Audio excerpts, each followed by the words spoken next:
Trong bài hôm nay thì mình sẽ hướng dẫn cho các bạn móc một chú chó nhồi bông xinh xắn như thế này. Đây là toàn bộ xung quanh phần thân của chú chó ha. Mẫu này thì khi hoàn tất nó sẽ có chiều cao tầm khoảng 15 cm. Các bạn có thể sử dụng để trang trí cho nhiều không gian khác nhau, hoặc cũng có thể sử dụng để làm móc khóa dạng bự cũng rất là xinh ha. Mình dùng len miêu cotton 125g và kim 2,5mm để móc. Khi thực hiện có điểm nào không hiểu, để lại bình luận bên dưới để mình giải đáp thắc mắc nha. Và nếu thấy hay có thể cho mình một like và đăng ký kênh để có thể nhận được thông báo khi mình ra video mới. Bây giờ mình sẽ đi vào hướng dẫn chi tiết. Đầu tiên thì cần tạo cho mình một vòng tròn, móc và kéo len qua vòng tròn. Giữ nguyên vị trí này, móc lên một mũi móc xích. Móc vào vòng tròn ta vừa tạo là 6 mũi móc đơn. Mình đang móc là phần đầu ha. Móc đơn đầu tiên nè, móc đơn thứ hai, móc đơn thứ ba, móc đơn thứ tư, mũi thứ 5 và mũi móc đơn thứ 6. Ta nắm sợi len ngắn guốc thật mạnh là cho vòng tròn khít lại. Di chuyển kim đến chân của mũi móc đơn đầu tiên, móc vào đó một mũi dời. Để mũi dời khi kết thúc nó được đẹp hơn thì các bạn sẽ kéo dài sợi len lên, nghiêng về hướng tay cầm kim, móc vào guốc thật mạnh lại để cái mũi dời nó sát lại. Sau đó kéo cho đầu kim sát với sợi len và móc lên một mũi móc xích. Ta sẽ hoàn tất được vòng đầu tiên ha. Vòng đầu tiên có 6 mũi móc đơn tạo ra 6 chân cho vòng thứ hai. Vòng thứ hai các bạn sẽ móc cho mình vào 6 chân này, mỗi chân là mũi móc đơn tăng. Móc đơn tăng tức là 2 mũi móc đơn vào cùng chân móc ha. Chân đầu tiên nè, móc cho mình vào đó mũi móc đơn tăng. Các bạn sẽ làm tương tự cho 5 chân còn lại ha. Chân thứ hai cũng móc mũi móc đơn tăng nè, tức là 2 mũi móc đơn vào cùng chân móc. Móc tương tự đến hết vòng. Chân thứ 6 nè ha, cũng móc mũi móc đơn tăng.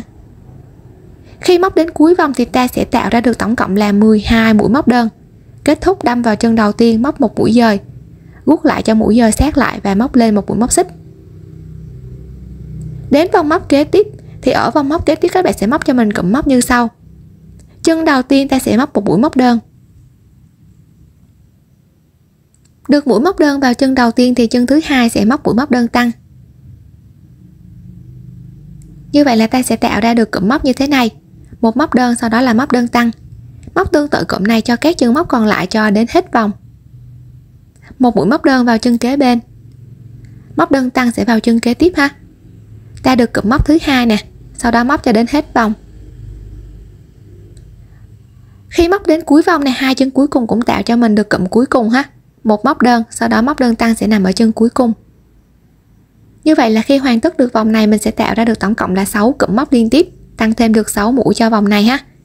Kết thúc đâm vào chân đầu tiên, móc một dời, guốc lại và lên một mũi móc xích. Tiếp tục đến vòng móc thứ tư thì ở vòng móc thứ tư các bạn sẽ dựa cho mình vào cái vòng mà mình vừa móc, tức là vòng thứ ba. Vòng thứ ba theo công thức là một móc đơn, sau đó là móc đơn tăng. Các bạn sẽ để ý cho mình cái mũi móc đơn lẻ. Thì một mũi là cái mũi móc đơn lẻ nè. Ta sẽ tăng tịnh tiến cái số mũi móc đơn lẻ này lên một mũi cho cái vòng tiếp theo này. Ở đây của mình một mũi, sau đó là mũi tăng, thì bây giờ các bạn tăng tịnh tiến lên một mũi, ta sẽ có 2 mũi móc đơn mỗi chân ha. Mũi đầu tiên nè. Tiếp tục móc đơn thứ hai vào chân thứ hai. Ta có được 2 mũi tăng hơn so với vòng bên trên một mũi rồi thì chân kế tiếp sẽ móc mũi móc đơn tăng. Như vậy là ta sẽ có được cụm móc như thế này, 2 mũi mỗi chân, sau đó là móc đơn tăng. Móc tương tự cụm này cho các chân móc còn lại cho đến cuối vòng. Nhưng để cho thành phẩm của mình được đẹp hơn, các bạn để ý nè, cái vòng móc mà mình vừa móc, cái mũi móc đơn tăng nó nằm ở bên trên cái mũi móc đơn tăng của vòng bên dưới. Thì khi mà mình móc tăng thêm nhiều hàng móc như vậy nữa, các cái mũi tăng nó sẽ bị nằm chồng lên nhau. Khi mà mình hoàn tất thì thành phẩm nó sẽ bị điểm G chứ nó không có được tròn đều. Thì đối với cái mẫu này, để giúp cho cái vòng tròn nó được tròn đều hơn thì các bạn để ý cho mình cái công thức ở hàng này.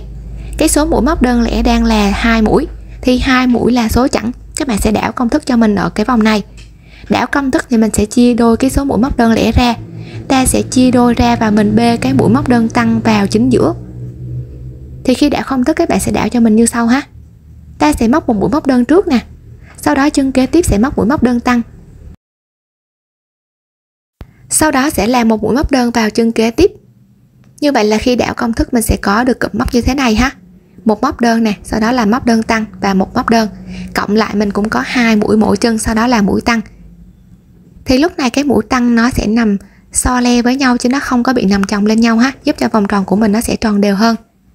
Thì ở cái vòng này các bạn sẽ móc tương tự cụm móc này cho các chân móc còn lại cho đến hết ha. Đảo công thức nè, sẽ có một móc đơn vào chân kế bên, sau đó là móc đơn tăng, tiếp tục là móc đơn vào chân kế tiếp. Ta sẽ có được cụm móc thứ hai, sau đó làm tương tự cho mình cho đến hết vòng. Khi móc đến cuối vòng thì mình sẽ tạo ra được tổng cộng là 6 cụm móc liên tiếp, tăng được 6 mũi cho vòng này. Đến vòng móc kế tiếp thì các bạn cũng làm tương tự, tức là mình sẽ dựa vào cái vòng mà mình vừa móc gần nhất. Vòng mình vừa móc gần nhất ta có 2 mũi mỗi chân, sau đó là móc đơn tăng, do mình đảo công thức nè. Thì các bạn tiếp tục tăng tịnh tiến cái số mũi móc đơn lẻ của cái vòng gần nhất lên 1. Ở đây của mình 2 mũi mỗi chân, sau đó là móc đơn tăng. Thì khi tăng lên thêm một mũi ta sẽ có 3 mũi mỗi chân. Móc cho mình 3 chân đầu tiên, mỗi chân là một mũi ha. Mũi thứ nhất nè, mũi thứ hai và mũi thứ ba. Có được 3 mũi rồi, tăng hơn so với cái vòng bên trên một mũi rồi. Chân kế tiếp móc mũi móc đơn tăng. Ta sẽ tạo ra được cụm móc như thế này. 3 mũi mỗi chân, sau đó là móc đơn tăng. Để ý ở cụm móc của vòng này, 3 mũi mỗi chân là số lẻ. Thì số lẻ mình sẽ không cần phải đảo công thức mà các bạn sẽ móc bình thường cho đến hết vòng. Khi móc đến cuối vòng ta cũng tạo ra được tổng cộng là 6 cụm móc liên tiếp, tăng thêm được 6 mũi cho vòng này. Vòng kế tiếp các bạn cũng làm tương tự, tăng tịnh tiến số mũi móc đơn lẻ của cái hàng gần nhất lên thêm một mũi. Ở đây của mình 3 mũi mỗi chân thì vòng kế tiếp sẽ là 4 mũi mỗi chân. Mũi thứ ba nè và mũi thứ tư. Có được 4 mũi mỗi chân rồi thì chân kế tiếp sẽ là mũi móc đơn tăng. Nhưng ở đây để ý cho mình cái số mũi móc đơn lẻ, 4 mũi là số chẵn, mình sẽ đảo công thức bằng cách chia đôi 4 mũi này ra, mỗi bên 2 mũi, đưa cái mũi tăng vào chính giữa. Khi đảo công thức nè, mình sẽ có 2 mũi mỗi chân, sau đó kế tiếp sẽ là mũi tăng, tiếp tục sẽ là 2 mũi mỗi chân. Như vậy là ta sẽ có được cụm móc như thế này. 2 mũi mỗi chân, móc đơn tăng và 2 mũi mỗi chân. Móc tương tự cho đến cuối vòng, sau đó thêm nhiều vòng móc như vậy nữa cho đến khi ta đạt được cái độ rộng của cái phần đầu ha. Thì công thức mình có để ở trên màn hình nè. Các bạn nhớ đảo công thức cho mình ở những vòng có số mũi móc đơn lẻ là số chẵn. Mình sẽ gặp nhau ở hàng thứ 9 ha.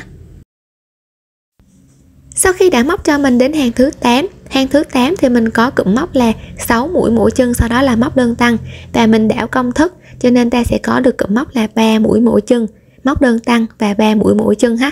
Mình tạo ra được tổng cộng là 48 mũi móc đơn cho vòng thứ 8 này. Từ vòng móc thứ 9 trở đi thì mình sẽ không cần phải tăng mũi nữa do mình đã đạt được độ rộng rồi.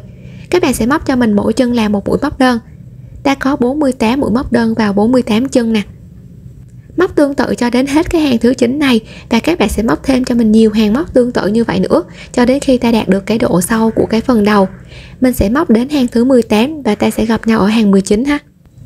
Thì ở đây mình đã móc lên hoàn tất được đến hàng thứ 18, tạo được cái độ sâu của phần đầu rồi. Thì từ hàng thứ 19 trở đi mình sẽ bo nhỏ lại cho cái phần đầu của mình nó khít lại ha. Để bo nhỏ lại thì các bạn sẽ để ý cho mình ở cái hàng mà mình tăng gần nhất. Hàng mình tăng gần nhất đó là hàng thứ 8. Hàng thứ 8 theo công thức là 6 mũi mỗi chân, sau đó là móc đơn tăng và mình có đảo công thức, tức là 3 mũi mỗi chân, móc đơn tăng và 3 mũi mỗi chân. Các bạn sẽ để ý cái số mũi móc đơn lẻ mỗi chân nè. Ở đây của mình 3 mũi mỗi chân, móc đơn tăng và 3 mũi mỗi chân. Mình sẽ bê cái móc đơn lẻ mỗi chân xuống, móc cho mình 3 mũi móc đơn vào mỗi chân. Mũi thứ nhất, mũi thứ hai và mũi thứ ba. Có được 3 mũi rồi nè, khác với cái phần tăng bên trên, tức là chân kế tiếp mình móc mũi móc đơn tăng. Còn ở đây mình giảm mũi cho nên hai chân móc kế tiếp các bạn sẽ giảm cho mình lại thành một mũi ha. Thì cách giảm như sau nè. Ta sẽ đâm vào chân đầu tiên mà mình cần giảm, kéo len qua chân móc. Trên kim được 2 đường móc, tiếp tục giữ nguyên vị trí này và đâm kim vào chân thứ hai mà mình cần giảm, kéo len qua. Trên kim được 3 đường móc thì kéo qua hết 3 đường trên kim, ta sẽ tạo ra được một mũi móc đơn giảm. Tiếp tục sẽ là 3 mũi móc đơn mỗi chân ha, do mình đảo công thức nè. Như vậy là ta sẽ hoàn tất được cái cụm móc của vòng này với 3 mũi mỗi chân, móc đơn giảm và 3 mũi mỗi chân ha. Móc tương tự cụm này cho các chân móc còn lại cho đến hết vòng luôn nè. 3 mũi móc đơn mỗi chân ha, mũi đầu tiên, mũi thứ hai, mũi thứ ba, sau đó sẽ là mũi móc đơn giảm. Đâm kim lần lượt vào hai chân cần giảm nè, kéo qua 3 đường trên kim, tiếp tục là 3 mũi mỗi chân. Ta sẽ tạo ra cụm móc thứ hai. Móc tương tự cụm này cho các chân còn lại cho đến hết vòng. Khi hoàn tất đến cuối vòng mình tạo ra được tổng cộng là 6 cụm móc liên tiếp, giảm đi được 6 mũi, giúp cho cái phần đầu nó dần dần bo nhỏ lại. Đến hàng móc thứ 20 thì hàng móc thứ 20 khác với cái phần tăng mũi bên trên, thay vì mình tăng tịnh tiến số mũi móc đơn lẻ, còn ở đây mình giảm mũi thì mình sẽ giảm dần số mũi móc đơn lẻ ha. Hàng mình vừa móc nè, ta có 6 mũi mỗi chân do đảo công thức. Thì 6 mũi mỗi chân này khi giảm đi một mũi các bạn sẽ còn lại 5 mũi mỗi chân. Ta sẽ móc 5 mũi móc đơn vào 5 chân liên tiếp. Mũi thứ nhất, mũi thứ hai, mũi thứ ba, móc đơn thứ tư và móc đơn thứ năm vào chân thứ năm. Khi có được cho mình 5 mũi móc đơn mỗi chân rồi, giảm hơn so với cái hàng mà mình vừa giảm gần nhất một mũi, thì hai chân móc kế tiếp móc mũi móc đơn giảm, đâm kim lần lượt vào hai chân cần giảm nè, sau đó kéo qua 3 đường trên kim, ta tạo ra được cụm móc như thế này. Tiếp tục móc tương tự cho mình cho đến hết vòng. Khi đã hoàn tất đến cuối vòng, mình tạo ra được tổng cộng là 6 cụm móc, giảm thêm được 6 mũi cho vòng này. Phần đầu nó sẽ dần dần bo nhỏ lại rồi nè. Thì đến hàng kế tiếp các bạn cũng làm tương tự, dựa vào hàng mà mình giảm gần nhất. Ta có 5 mũi mỗi chân thì bây giờ mình tiếp tục giảm xuống một mũi, 4 mũi mỗi chân, và 4 mũi là số chẵn, các bạn sẽ đảo công thức cho mình ha. Mình sẽ móc là 2 mũi mỗi chân. Sau đó sẽ là móc đơn giảm vào hai chân kế tiếp. Tiếp tục sẽ là 2 mũi móc đơn mỗi chân. Ta sẽ tạo ra được cụm móc như thế này. Móc tương tự cụm này cho các chân móc còn lại cho đến hết vòng. Sau đó sẽ móc thêm cho mình nhiều hàng móc tương tự như vậy nữa. Các hàng kế tiếp thì cũng giảm dần số mũi móc đơn lẻ ha. Và nhớ xen kẽ sẽ là mũi móc đơn giảm. Móc thêm nhiều hàng móc tương tự như vậy nữa cho đến khi mình đạt được cái độ rộng vừa phải cho cái phần đầu. Trên màn hình thì mình đang dừng lại ở hàng móc với cụm móc là 2 mũi mỗi chân, sau đó là móc đơn giảm. Thì cái vòng này nó sẽ tạo ra được một cái độ rộng vừa phải. Nhồi một ít gòn vào bên trong cho cái phần đầu nó được cứng cáp, nắn chỉnh cho phần gòn của mình nó đều lại nè. Thì như vậy là ta sẽ có được cái form đầu. Tiếp tục đến hàng kế tiếp nè. Hàng kế tiếp các bạn tiếp tục giảm cái số mũi móc đơn lẻ của cái hàng mà mình vừa móc ha. Mình sẽ có một mũi mỗi chân, sau đó là móc đơn giảm nè. Khi móc thì nhớ né những cái phần gòn ra để cho cái phần gòn nó không có bị lộ ra cái mũi móc nha. Móc đơn giảm nè. Móc tương tự cụm này cho các chân còn lại cho đến hết. Khi móc đến cuối vòng thì hàng này mình sẽ tạo ra được tổng cộng là 12 chân móc cho hàng kế tiếp. Thì ở hàng kế tiếp các bạn sẽ móc cho mình liên tiếp vào 12 chân này, móc cho mình 6 mũi giảm liên tiếp ha. Mũi giảm đầu tiên nè sẽ nằm ở hai chân đầu tiên. Nhớ né cái phần gòn ra nhé. Khi đã hoàn tất được 6 mũi giảm liên tiếp thì kết thúc đâm vào chân đầu tiên, móc một mũi dời. Lúc này không có móc lên một xích mà các bạn sẽ kéo thắt cho cái mũi dời nó sát lại, và mình sẽ cắt một đoạn len vừa đủ dài. Kéo sợi len qua nè. Sử dụng kim khâu xỏ sợi len vào trong kim khâu. Ở cái vòng mà mình vừa hoàn tất ta sẽ tạo ra được 6 chân móc. Thì ở 6 chân móc này các bạn sẽ đâm kim cho mình vào cái đường móc bên ngoài của mỗi chân móc nha. Thì ở đây 6 chân móc nè, để cho cái vòng này nó được bo khít lại đẹp hơn á, thì các bạn sẽ bỏ qua cho mình chân đầu tiên. Mình đâm vào chân thứ hai, đâm vào đường bên ngoài của chân thứ hai ha. Tiếp tục bỏ qua chân thứ ba, đâm vào chân thứ tư. Còn hai chân ha, bỏ qua chân thứ năm và đâm vào chân thứ sáu. Khi đâm được vào 3 chân rồi nè, chân thứ 2, 4 và 6 thì các bạn sẽ guốc thật mạnh lại cho cái vòng tròn của mình khít lại. Tạo một guốc để cố định lại được đường khâu, sau đó giấu len thừa vào bên trong. Cắt phần len thừa và nắn chỉnh cho phần gòn nó đều lại. Như vậy là ta sẽ hoàn tất được phần đầu. Sau khi đã hoàn tất được cái phần đầu thì tiếp tục sẽ là phần thân. Công thức móc của phần thân tương tự giống như phần đầu, từ hàng thứ nhất cho đến hàng thứ 13 thì ta sẽ có được một nửa của phần thân rồi nè. Tiếp tục hàng kế tiếp mình sẽ giảm mũi cho phần thân nó dần dần bo nhỏ lại ha. Và để giảm mũi thì mình cũng dựa vào công thức của cái hàng mà mình tăng gần nhất, tương tự giống như cái phần đầu nè. Thì cái hàng tăng gần nhất của mình có công thức là 3 mũi mỗi chân, móc đơn tăng và 3 mũi mỗi chân, do mình đảo công thức ha. Thì bây giờ cái hàng giảm kế tiếp này các bạn cũng làm tương tự như vậy cho mình. Nhưng đối với cái phần thân này thì các bạn có thể đảo công thức hoặc là không cần đảo công thức cũng được ha. Mình có thể móc theo cụm móc là 3 mũi mỗi chân, móc đơn giảm và 3 mũi mỗi chân, hoặc là 6 mũi mỗi chân sau đó là móc đơn giảm ha.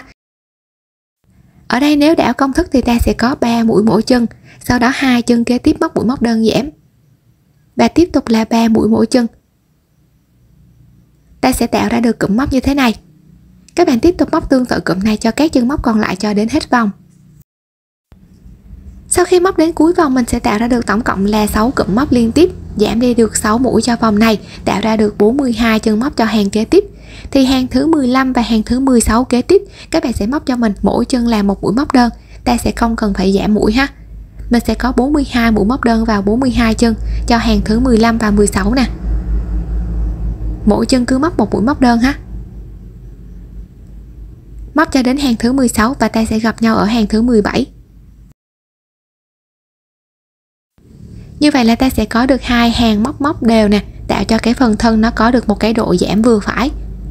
Đến hàng móc kế tiếp thì cũng tương tự như cách mà mình canh giảm mũi ở phần đầu. Ta cũng dựa vào cái hàng mà mình giảm gần nhất. Hàng mình giảm gần nhất là 6 mũi mỗi chân, sau đó là móc đơn giảm do mình đảo công thức ha. Thì hàng kế tiếp giảm cái số mũi móc đơn lẻ xuống một mũi, ta sẽ có 5 mũi mỗi chân. Được 5 mũi mỗi chân rồi, hai chân móc kế tiếp móc cho mình mũi móc đơn giảm ha. Đâm kim lần lượt vào hai chân móc, sau đó kéo qua 3 đường trên kim, mình sẽ tạo ra được mũi móc đơn giảm. Móc tương tự cụm này cho các chân móc còn lại cho đến hết vòng.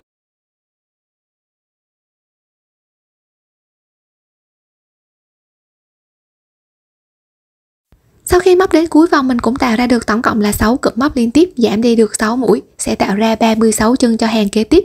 Thì hàng 18 và hàng 19, các bạn sẽ móc mỗi chân là một mũi móc đơn. Ta sẽ có 36 mũi móc đơn vào 36 chân.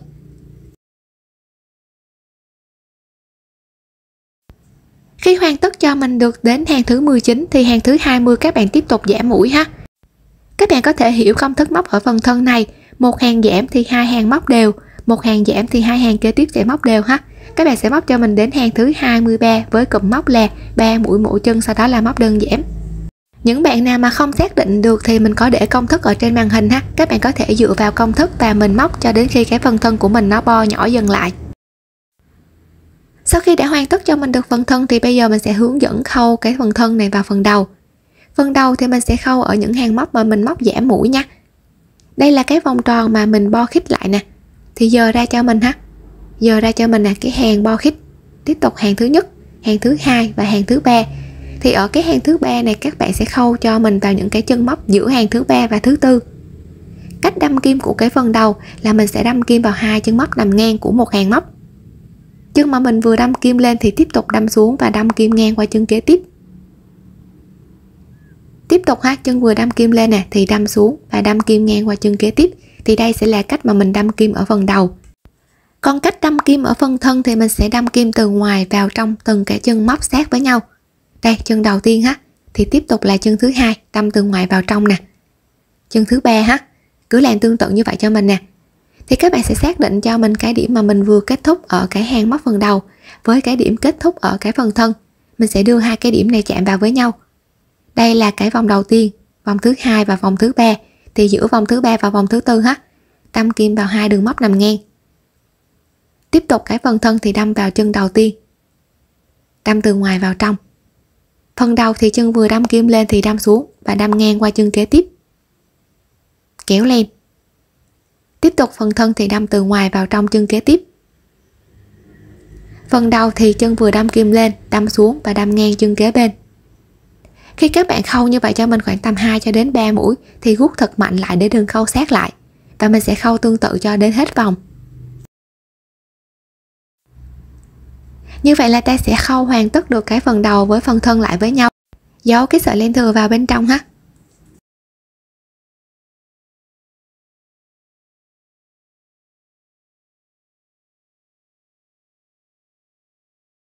Tiếp tục thì mình sẽ hướng dẫn cho các bạn móc những cái họa tiết trang trí cho chú chó của mình ha.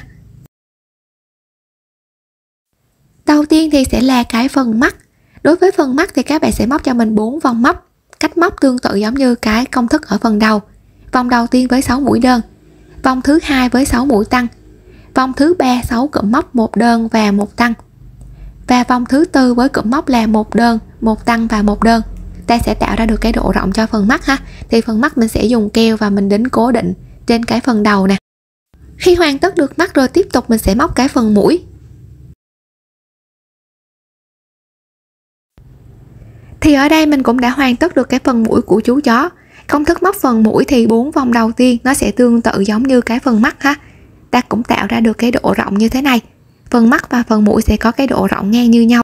Sau đó với phần mũi thì các bạn sẽ móc thêm cho mình 3 hàng móc đều. Mỗi hàng ta sẽ có 24 mũi móc đơn vào 24 chân.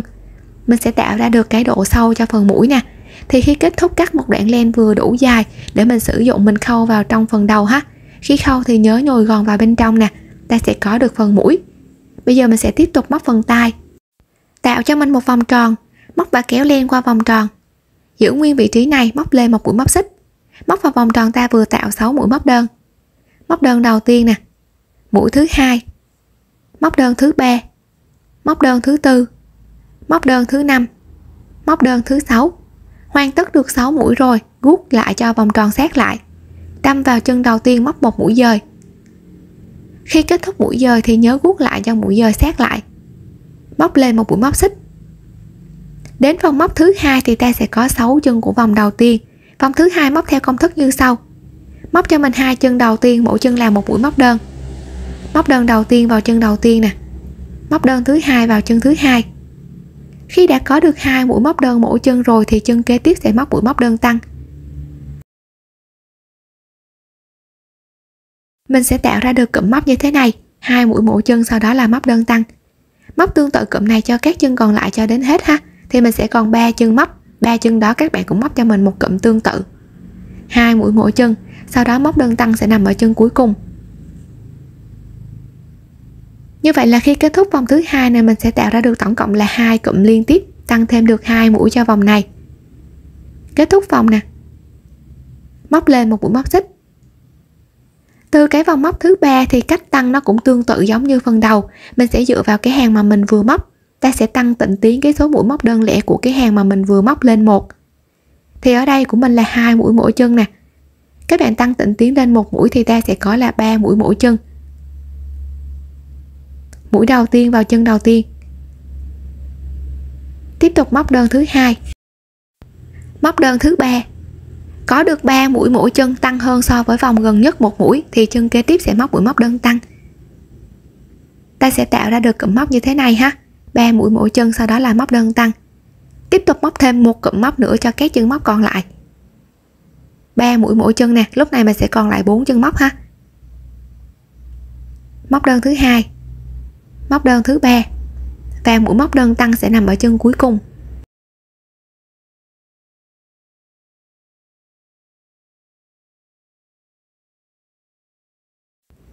Ta sẽ tạo ra được 2 cụm móc liên tiếp, tăng thêm được 2 mũi. Kết thúc vòng, đâm vào chân đầu tiên, móc một dời, guốc lại, sau đó móc lên một mũi móc xích. Hàng móc kế tiếp thì cũng tương tự, dựa vào cái hàng vừa móc, ta tăng tịnh tiến số mũi móc đơn lẻ lên thêm một mũi. Ở đây của mình 3 mũi, sau đó là móc đơn tăng, thì hàng kế tiếp là 4 mũi. Và đối với cái phần tai này các bạn sẽ không cần phải đảo công thức ha. 4 mũi mỗi chân rồi nè, thì tiếp tục chân kế tiếp sẽ là mũi móc đơn tăng. Móc tương tự cụm này cho các chân còn lại cho đến cuối vòng, thì hoàn tất vòng này mình cũng tạo ra được 2 cụm liên tiếp. Các bạn sẽ móc thêm cho mình nhiều hàng móc tương tự như vậy nữa. Ở đây mình đang dừng lại với hàng tăng thứ 7, công thức là 7 mũi mỗi chân, sau đó là móc đơn tăng, tạo được một cái độ rộng cho phần tai rồi. Ta sẽ có được 18 chân móc cho hàng móc thứ 8. Từ hàng móc thứ 8 trở đi, mình sẽ móc đều và không cần phải tăng mũi nữa. Mỗi chân cứ móc một mũi móc đơn ha, ta sẽ có 18 mũi móc đơn vào 18 chân. Các bạn sẽ móc cho mình hàng thứ 8 cho đến hàng thứ 17, tương tự như nhau, mình sẽ gặp nhau ở hàng thứ 18 ha. Mỗi chân sẽ móc một mũi móc đơn. Móc cho đến hàng thứ 17 thì mình sẽ tạo ra được một cái độ dài cho phần tai như thế này. Hàng 18 và hàng 19 mình tiếp tục giảm mũi để cho cái phần tai nó dần dần bo nhỏ lại ha. Thì để giảm mũi cho cái phần tai ở hàng thứ 18, các bạn sẽ móc cho mình theo công thức như sau. Ta sẽ móc 4 chân đầu tiên, mỗi chân là một mũi móc đơn. Mũi đầu tiên vào chân đầu tiên nè. Mũi thứ hai, mũi thứ ba và mũi thứ tư. Được 4 mũi mỗi chân rồi thì 2 chân móc kế tiếp sẽ móc cho mình mũi giảm. Do ở đây mình giảm mũi cho cái vòng của mình nó khít lại ha. Ta tạo ra được cụm móc như thế này. Tiếp tục móc tương tự cho đến hết vòng. Sau khi móc đến cuối vòng mình sẽ tạo ra được tổng cộng là 3 cụm móc liên tiếp, giảm được 3 mũi cho vòng này. Thì đến vòng móc thứ 19 tiếp tục giảm mũi cho mình. Giảm mũi thì cũng giảm cho mình cái số mũi móc đơn lẻ của cái hàng vừa giảm gần nhất xuống 1 ha. Ta có 3 mũi mỗi chân nè. Ở đây của mình là 4 mũi thì giảm đi 1, mình sẽ còn 3 mũi mỗi chân ha. Mũi thứ nhất, mũi thứ hai, mũi thứ ba. Được 3 mũi mỗi chân rồi, 2 chân móc kế tiếp móc mũi móc đơn giảm. Ta tạo ra được cụm móc như thế này. Tiếp tục móc tương tự cho đến hết vòng. Sau khi móc đến cuối vòng thì cái phần tay nó sẽ có cái độ bo nhỏ lại. Phần tay thì các bạn sẽ gập cho mình theo cái hướng mà mình vừa kết thúc cái mũi này. Mình sẽ không nhồi gòn vào phần tay ha, mà mình sẽ khâu theo cái vị trí này. Các bạn sẽ khâu cho mình vào cái phần đầu nè. Phần tay thì mình sẽ móc 2 màu ha. Cắt một đoạn len vừa đủ dài. Trước khi khâu phần tay thì các bạn sẽ móc cho mình phần chân trước. Trên tay mình đang cầm là cái phần chân ở phía trên nè, mình sẽ tạm gọi là phần tay cho nó dễ đi ha. Phần tay thì các bạn sẽ móc cho mình 3 vòng móc, cách móc tương tự giống như cái cách móc ở cái phần đầu. Vòng 1 với 6 mũi đơn, vòng 2 6 mũi tăng và vòng 3 với 6 cụm móc 1 đơn và 1 tăng. Mình sẽ tạo ra được tổng cộng là 18 chân móc cho vòng thứ tư. Thì từ vòng thứ tư trở đi các bạn sẽ móc đều và không cần phải tăng mũi nữa. Mình sẽ móc mỗi chân là một mũi móc đơn. Ta có 18 mũi móc đơn vào 18 chân ha. Móc cho mình cho đến vòng thứ 7. Mình sẽ tạo ra được cái độ sâu cho cái phần tay như thế này. Sau đó mình sẽ tiến hành thay màu ha.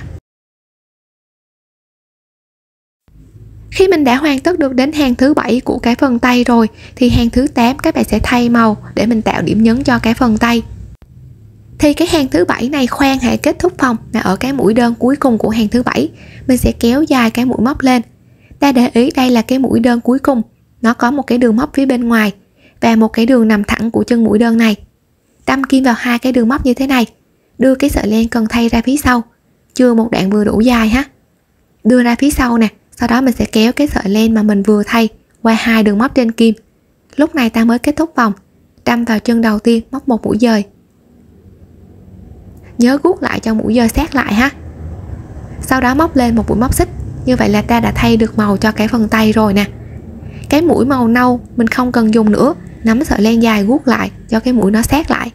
Sau đó cắt cái phần len này đi. Thì khi móc những cái mũi móc của hàng móc thứ 8 này, các bạn sẽ giấu cho mình luôn những cái sợi len thừa mà mình thấy vào bên trong mũi móc nha. Mình cũng có 18 mũi móc đơn vào 18 chân nè.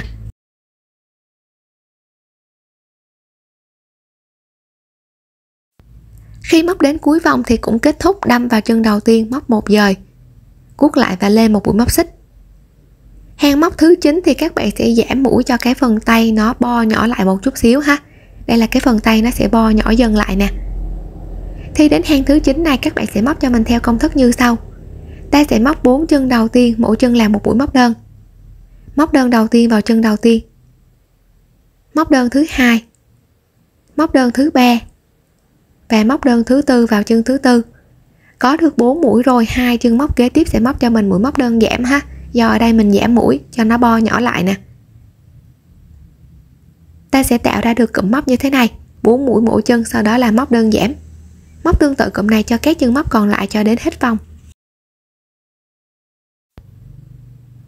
Khi đã móc đến cuối vòng thì ta sẽ tạo ra được tổng cộng là 3 cụm móc liên tiếp, giảm đi được 3 mũi, tạo ra 15 chân móc cho hàng kế tiếp ha. 15 chân móc này nó sẽ tạo ra cái độ rộng vừa phải cho cái phần tay rồi. Hàng kế tiếp mà không cần phải giảm mũi nữa. Các bạn cứ móc cho mình mỗi chân làm một mũi móc đơn. Ta sẽ móc tầm khoảng 10 hàng móc cho đến khi phần tay nó đạt được một cái độ dài như thế này. Khi kết thúc phần tay thì nhớ nhồi gòn vào bên trong, sau đó cắt một đoạn len vừa đủ dài. Tiếp tục thì sẽ là cái phần chân phía dưới ha. Thì đối với phần chân phía dưới, 4 hàng móc đầu tiên, công thức móc nó cũng tương tự giống như 4 hàng đầu tiên ở phần đầu. Công thức mình có để trên màn hình ha. Thì 4 hàng này nó sẽ tạo ra được tổng cộng là 24 chân móc cho hàng thứ 5. Ở hàng thứ 5 các bạn móc đều và không cần phải tăng mũi. Mình sẽ móc mỗi chân làm một mũi móc đơn. Ta sẽ có 24 mũi móc đơn vào 24 chân cho cái phần màu nâu này ha.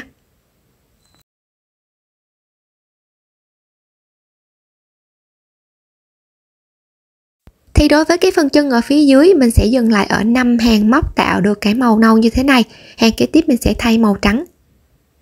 Để thay màu này thì cách móc tương tự giống như là cách mà mình thay màu ở phần tay ha. Ở cái mũi cuối cùng, kéo dài sợi len lên, đâm vào đường bên ngoài của mũi đơn và một đường nằm thẳng của chân mũi đơn này. Sau đó đưa cái sợi len mà mình cần thay, chừa một đoạn vừa đủ dài, đưa ra phía sau và kéo sợi len qua cái chân móc này.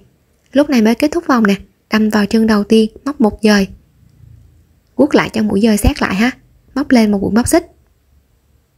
Sợi len màu nâu thì kéo cho nó nút thắt lại, sau đó cắt phần len thừa đi. Thì hàng thứ 6 này các bạn cũng móc đều và không cần phải tăng mũi ha. Mình sẽ có 24 mũi móc đơn vào 24 chân. Hàng thứ 7 và thứ 8 cũng làm tương tự như vậy cho mình, ta sẽ gặp nhau ở hàng thứ 9. Sau khi mình đã hoàn tất được đến hàng móc thứ 8, ta có 24 mũi móc đơn rồi. Hàng thứ 9 các bạn sẽ giảm mũi để cho nó dần dần bo nhỏ lại. Ở hàng thứ 9 này móc theo công thức như sau.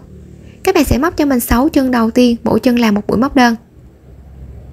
Mũi thứ 2 nè, mũi thứ 3, mũi thứ 4, mũi thứ 5 và mũi thứ 6. Được 6 mũi mỗi chân rồi, 2 chân móc kế tiếp móc mũi móc đơn giảm. Ta sẽ tạo ra được cụm móc như thế này ha, 6 mũi mỗi chân, sau đó là móc đơn giảm. Móc tương tự cụm này cho các chân còn lại cho đến cuối vòng. Móc đến cuối vòng ta tạo ra được tổng cộng là 3 cụm móc liên tiếp, giảm đi được 3 mũi. Đến hàng thứ 10 thì mình sẽ móc đều và không cần phải giảm mũi. Mình có 21 mũi móc đơn vào 21 chân. Các bạn sẽ móc cho mình hàng thứ 10, hàng 11 và hàng 12 tương tự như nhau ha.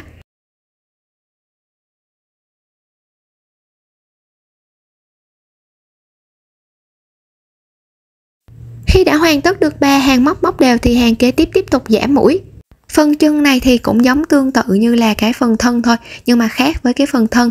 Phần thân thì mình sẽ xen kẽ một hàng giảm, sau đó là 2 hàng móc đều. Còn cái phần chân này các bạn sẽ xen kẽ cho mình một hàng giảm, sau đó là 3 hàng móc đều ha. Công thức móc thì mình có để trên màn hình cho phần chân nè. Các bạn sẽ dừng lại cho mình ở hàng thứ 18 với 15 mũi móc đơn.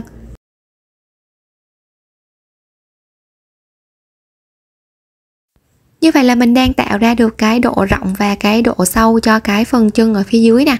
Ở cái phần chân này, cái hàng 18 mình đang tạo ra được 15 chân móc.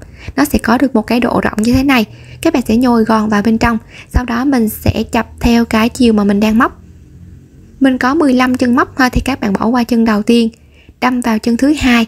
Đồng thời mình sẽ đâm vào chân cuối cùng của cái vòng này luôn. Móc vào đây một mũi móc đơn. Tiếp tục đâm kim vào 2 chân móc kế tiếp, tức là mình sẽ đâm vào 2 chân móc song song và liên tiếp với nhau. Nẹp vào 2 chân như thế này, móc mũi đơn. Các bạn sẽ nẹp tương tự cho đến hết. Thì 15 chân này mình đã bỏ qua chân đầu tiên rồi, thì còn lại mình sẽ nẹp được tổng cộng là 7 mũi đơn.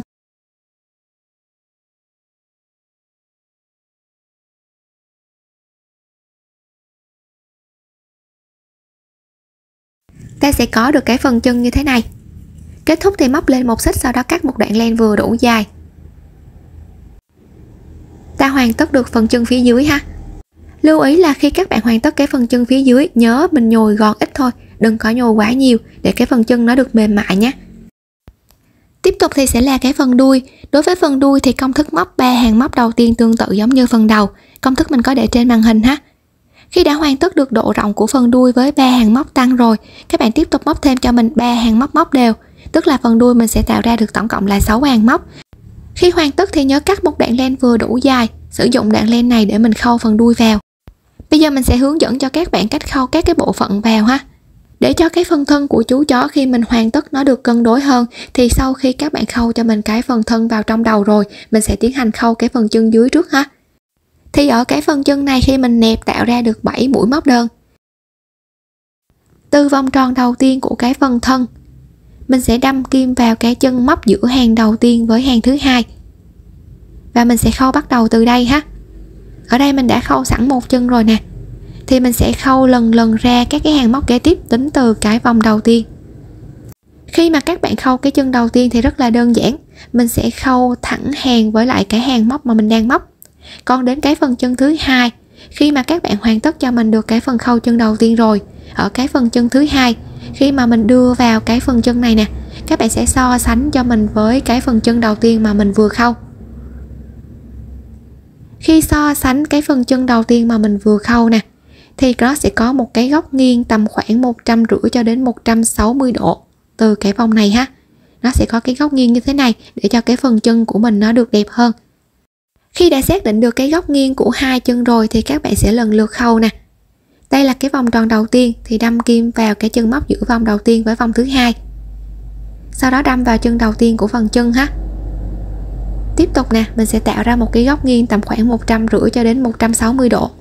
Sau đó mình sẽ khâu nè đến hàng thứ hai của phần thân ha, với lại chân kế tiếp của phần chân nè, tạo một cái góc nghiêng như thế này. Sau đó khâu lại. Tiếp tục nè, hàng kế tiếp của phần thân và chân thứ ba của cái phần chân. Các bạn sẽ khâu lần lượt cho mình cho đến hết.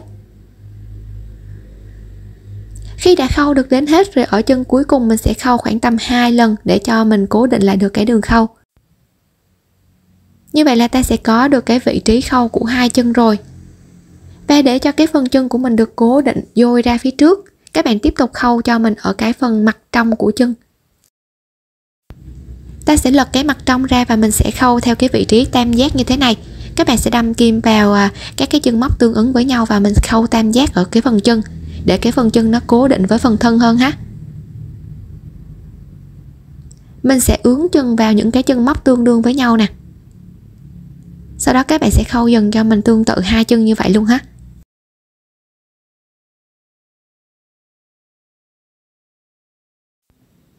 Như vậy là ta sẽ khâu hoàn tất được hai chân rồi. Để cho phần thân của chú chó nó sẽ đứng vững hơn trên mặt phẳng thì các bạn sẽ nhờ cho mình cái phần đuôi. Mình sẽ ướm cái phần đuôi vào làm sao cho cái phần chân với phần đuôi nó sẽ đạt được nằm ở trên một mặt phẳng như thế này. Khi đã xác định được cái vị trí của phần đuôi thì mình sẽ tiến hành khâu lại. Các bạn khâu cho mình một đoạn vừa đủ, sau đó mình sẽ nhồi gòn vào bên trong cho phần đuôi được cứng cáp ha. Sau đó mình sẽ khâu cho đến hết. Khâu hoàn tất được phần đuôi thì mình sẽ tiếp tục khâu phần tay. Tay nó sẽ khâu so với cái phần đầu có một góc nghiêng tầm khoảng 45 độ để cho cái phần tay nó dôi ra phía trước. Ta sẽ gập theo cái chiều này, nhớ nhồi gòn vào bên trong cho phần tay ha. Tay thì có thể nhồi gòn vừa phải thôi. Sau đó mình sẽ đặt ở cái điểm giao giữa phần đầu với phần thân. Các bạn sẽ chọn cho mình cái chân móc chính giữa đó, sau đó mình sẽ khâu lại ha. Phần thân thì sẽ đâm kim vào hai chân móc nằm ngang nhau ở một hàng móc. Còn phần tay thì sẽ đâm kim vào hai chân móc song song với nhau ha, đâm theo cái chiều của cái phần thân luôn. Sau đó xác định một góc nghiêng tầm khoảng 45 độ so với phần đầu và mình sẽ tiến hành khâu lại. Các bạn sẽ khâu cho mình cho đến hết. Sau khi đã khâu hoàn tất cho mình được phần tay cũng như là phần chân rồi thì mình sẽ tiếp tục khâu phần mũi. Giữa điểm giao giữa thân với lại đầu thì các bạn sẽ đưa lên cho mình một hàng móc ở cái phần đầu. Sau đó mình sẽ đâm kim vào chân móc tương đương ha. Phần mũi thì sẽ đâm kim từ ngoài vào trong từng cái chân móc liên tiếp.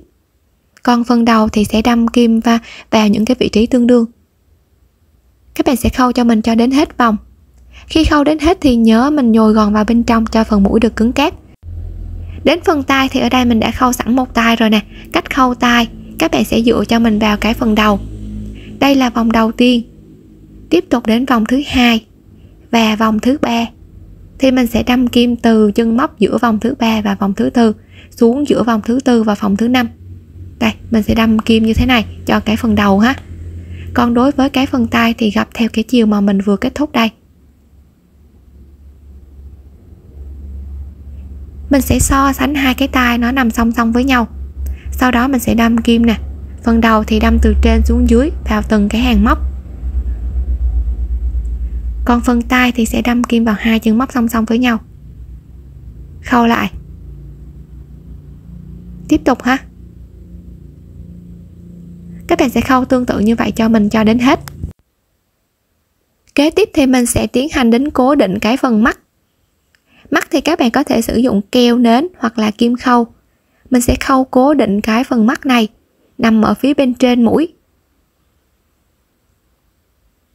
Canh chỉnh làm sao cho nó đều với lại cái phần mặt. Ở đây mình sẽ có thêm một cái khăn quàng cổ ha. Các bạn sẽ tạo cho mình một nút. Khi đã có được một nút rồi, móc lên một dây móc xích sao cho nó đủ cái độ dài để mình có thể quấn quanh cái phần cổ của chú chó. Size này thì mình có thể móc tầm khoảng 50 cho đến 60 mũi móc xích. Khi hoàn tất được độ dài của phần khăn rồi, móc tiếp lên một xích. Các bạn sẽ móc cho mình vào những cái chân móc mà mình vừa tạo mỗi chân móc một mũi móc đơn, hoặc là cũng có thể sử dụng mũi nửa kép hoặc là kép đơn để tạo cái độ dày cho phần khăn ha. Móc cho mình cho đến hết hàng. Khăn này thì mình sẽ sử dụng mũi đơn, ta tạo ra được một cái độ dài như thế này rồi thì các bạn tiếp tục móc lên một mũi móc xích, đâm vào chân mình vừa móc mũi móc đơn cuối cùng, móc vào đó một mũi dời, cắt và giấu len thừa thì mình sẽ hoàn tất được cái phần thân khăn ha.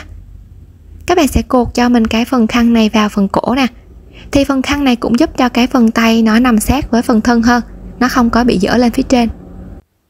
Mặt trước sẽ đính cho mình mũi cũng như mắt, giúp cho chú chó thêm sinh động hơn. Ta sẽ hoàn tất được một chú chó nhồi bông xinh xắn như thế này. Khi hoàn tất sẽ có chiều cao tầm khoảng 15 cm. Các bạn có thể sử dụng để trang trí cho nhiều không gian khác nhau, hoặc mình cũng có thể sử dụng để làm móc khóa dạng bự ha. Khi thực hiện có điểm nào không hiểu để lại bình luận bên dưới để mình giải đáp thắc mắc nha. Chúc các bạn móc thành công.